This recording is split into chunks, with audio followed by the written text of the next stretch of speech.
This is the Fifth Estate Winning Headlines, your media police post. In this segment, we summarize some of the headlines that you might have missed this morning. We also take a look at the political pieces that we call cartoons in this country. Today is the 31st of March, 2021, and I am Miss K. I'm Doom. And I am JM. In case you missed the headlines this morning, here they are. In the Daily Nation, spy agents, drones rattle politicians. In the Standard, Ryla's top men in surprise BBI move. And in the Star, KEMSA board and CEO to blame for 7.6 billion shilling scandal. Where do we begin? Daily Nation, of course. Daily Nation. And according to the Daily Nation, someone is spying on top Kenyan politicians. Late last year, Elgeyo Marakwet Senator Kipchumba Murkomen and Makueni Governor Kivutha Kibwana made claims that drones were flying over their homes. And yesterday, a British national was arrested for questioning in connection with a drone that breached Deputy President William Ruto's residence. My humble advice to these anxious politicians is that they should be careful not to attract to themselves the effects of two laws. The first is the law of unintended consequences, and the second is the law of unrelated things. Now, the law of unintended consequences states that fear makes true what we are afraid of. And this is because thoughts become things. That's right. And words become flesh. Correct. So if these politicians who just so happen to be allied to Deputy President William Ruto or are anti-BBI think that someone is spying on them, they have created a background of acceptance for it to happen. Their words will become flesh. But before they get ahead of themselves and start blaming the deep state for their security breaches, they must remember the other law, the law of unrelated things. This law is borrowed from the 2005 book, Freakonomics. It is the phenomenon where seemingly unrelated things somehow appear to have a connection. And the book gives the example of the sale of ice cream and murder rates in New York. Correct. When the sale of ice cream went up, murder rates went up. Correct. But the ice cream cravings did not cause the murders. The two were unrelated. But what was common between them was summer. When it is hot, people eat more ice cream. And because the weather is nice, more people spend more time outdoors. So there are increased opportunities for crime. That's right. It is likely that there is no relationship between Murkomen, Kibwana, Ruto, drones, and spying. It is likely that the law of unrelated things is at work here. It is possible that the Brit who was arrested yesterday is saying the truth. He was having a housewarming party with his friends, and they flew the drone to take aerial pictures of his new house as a gift for him. He just had the misfortune of having the deputy president as his unfriendly new neighbor. It may just be a bad misunderstanding. Let me tell you, lady and gentlemen, I don't trust this story. And I want to hypothesize this. William Ruto staged this story. Let me tell you why. Because the Nation says that the person that told the cops, reported to the cops that they saw a drone was none other than William Ruto's wife, Rachel Ruto. Then I sit back and ask, William Ruto is the second most protected man in this country. He has the best, most trained force that could guard anybody. That is G Company, all right? Now, he's protected by over 200 G Company guards at any one time. Now, are you telling me that these G Company guards did not look up in the sky or could not see it, could not see a drone, and the only person who saw this drone was Rachel Ruto? The power of a wife. Well, she was not looking at her husband, she was looking at the sky. I mean, just think about it. I mean, it's completely, you cannot comprehend this. So you're going with the law of unintended consequences. Yes, and the reason is, and if at all this is a scheme by William Ruto, he is preparing it, so he's creating a background of acceptance to a staged, managed assassination attempt. Wow. Staged, managed assassination attempt. Please, people, watch this man carefully. Watch this man carefully. And he'll do this to stop any impeachment that's going to come in future, or the removal of William Ruto from the ranks of the Jubilee Party. But with that said, today I'm going to attack men of the cloth.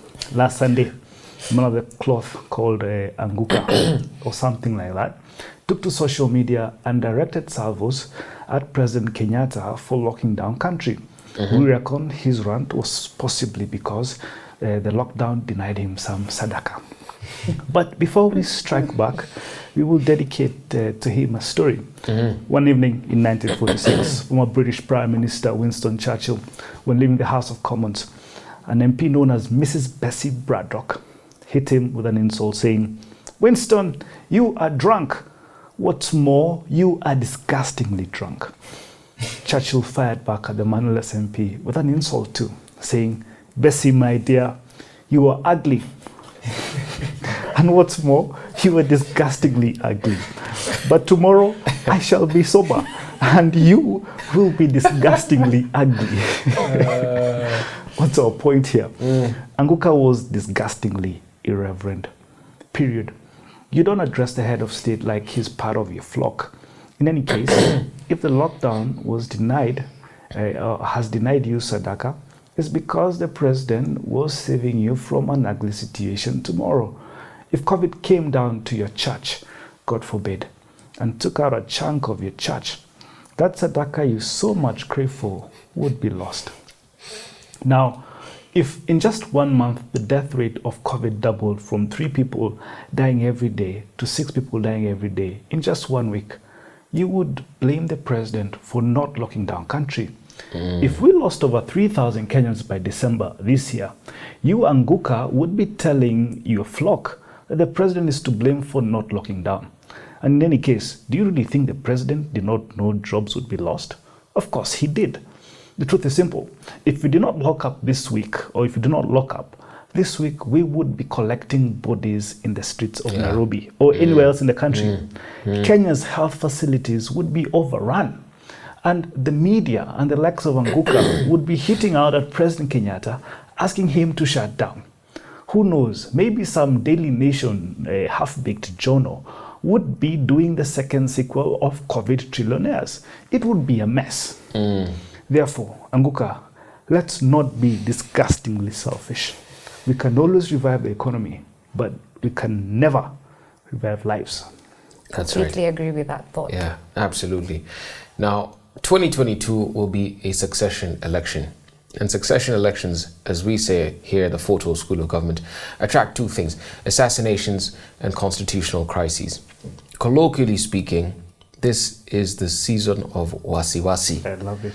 The season of anxiety for politicians across the board. Yes. Because come 2022, they do not know which way the wind will blow. Correct. And that is why there's a great deal of confusion in politics at the moment. Yeah. In today's Standard newspaper, it observes that the One Kenya Alliance have turned their back on Baba Man. ODM has also come out guns blazing towards the One Kenya Alliance.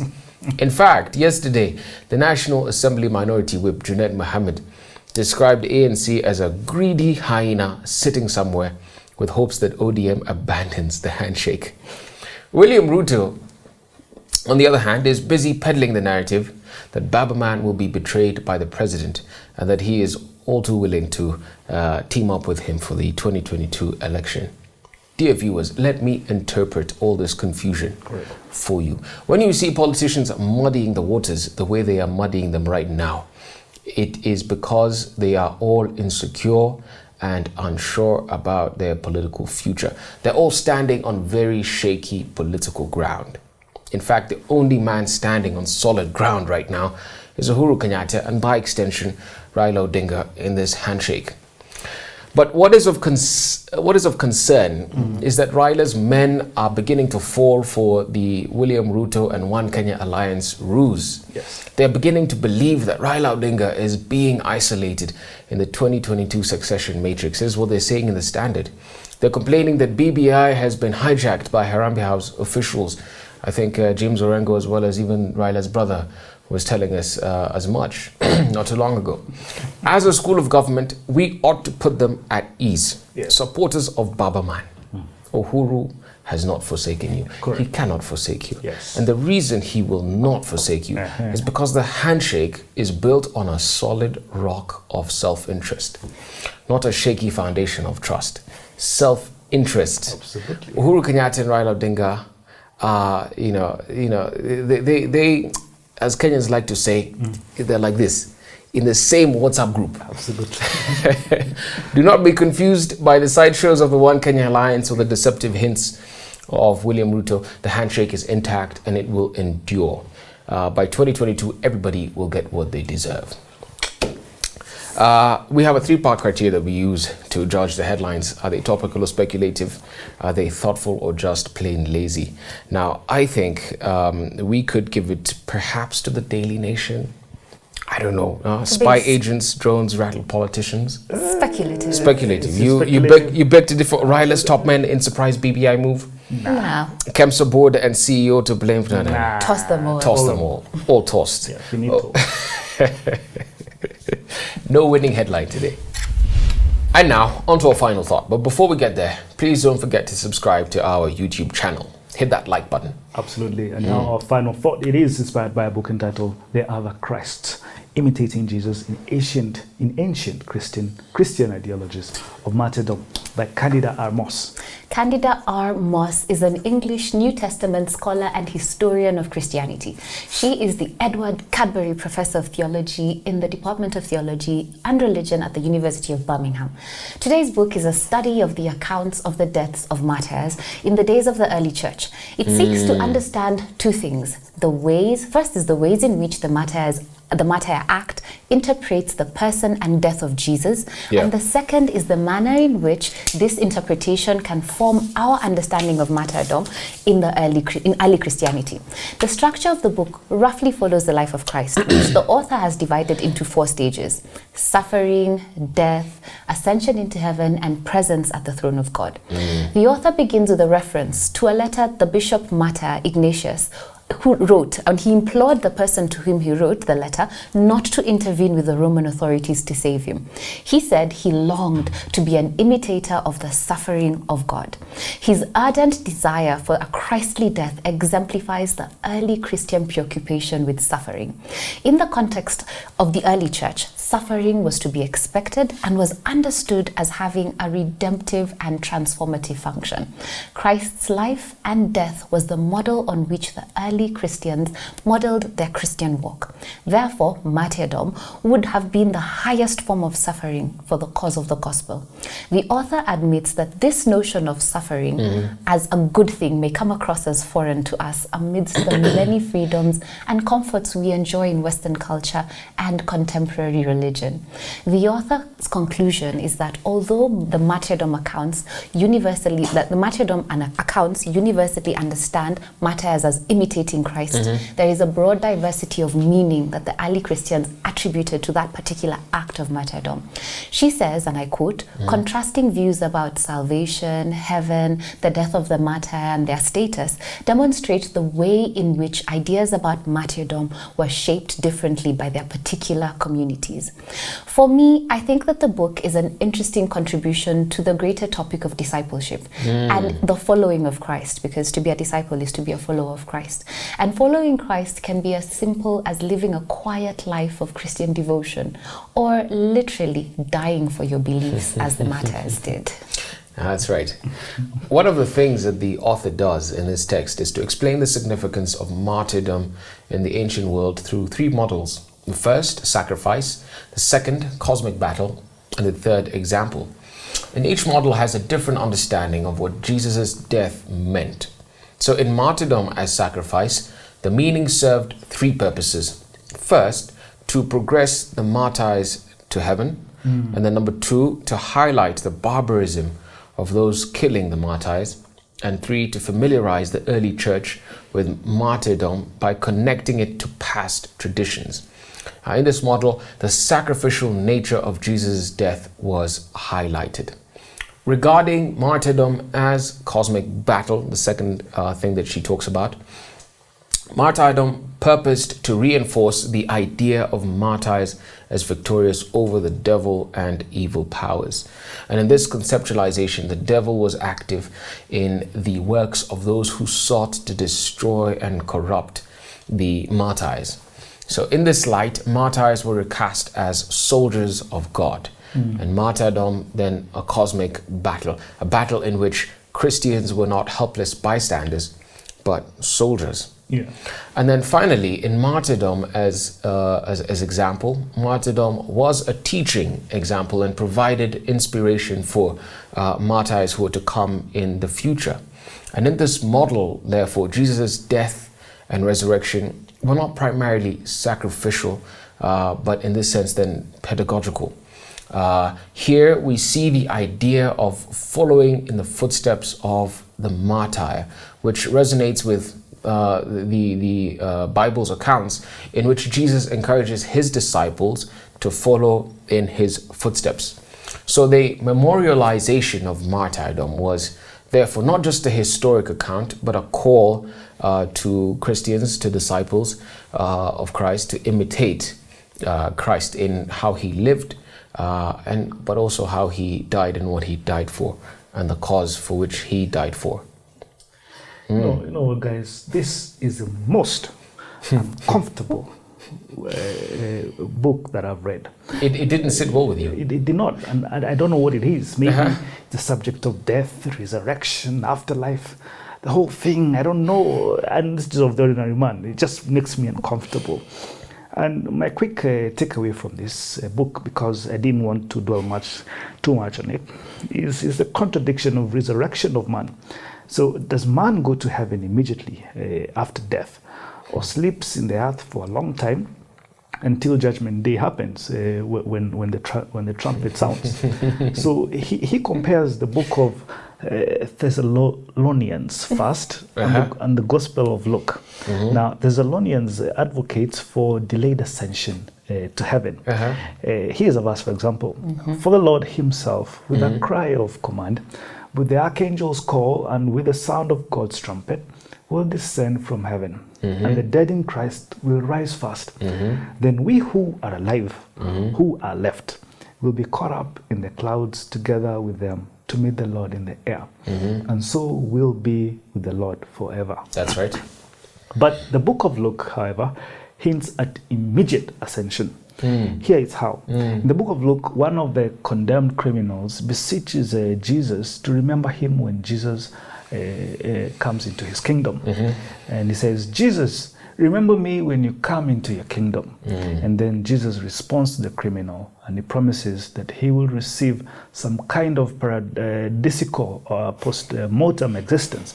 Jesus says, truly, I tell you, today you will be with me in paradise. Today. All right? Now, Jesus' response here, well, dramatic, certainly calls into question the logic of a delayed resurrection of the ordinary dead. It also casts doubts on the general death and resurrection schema employed by all the evangelists. After all, Jesus dies on the cross, and 3 days later rises from the dead. That's right. And now whether he ascends to heaven that day or 40 days later is up for debate. But it still runs against the grain of the entire Jesus story to suggest that he ascends to paradise on the day of his death. Truth is, I don't feel like going to the Father. This stuff is spooky. You're afraid of death. Come on. I must say. But more importantly, Mrs. K, this is a question for you to answer. Absolutely. How do you reconcile these two verses? Reconcile them. I can try to reconcile them, and I can start with a very simplistic explanation of commas save lives. Now, if that sentence was, I will be with you today, comma, I promise you today, comma, you will be with me in paradise. How would you take it? You take it that he promised you this day, the promise was made on this day, not the ascension was made on this day. So commas save lives. Okay. I think after this, I'll just go read the Torah and what the Torah speaks about the afterlife. You can try, and I think Proverbs, the wisest man on earth, said that the dead know nothing. Therefore, the dead are dead. They are in the ground. Okay, so let's stop talking about it. Let's stop talking about it. Take Thessalonians. Kill. Take Thessalonians. Kill it. Okay. Lady and gent, today we had no winning headline. And I would like to end with a quote in Martyrs. The purpose for which martyrs exist, according to Chester Beaumont-Himes. And he says, martyrs are needed to create incidents. Incidents are needed to create revolutions. And revolutions are needed to create progress. Fantastic. No chaos, no progress. Absolutely. Have a good evening, and don't forget to subscribe to our YouTube channel. Good night.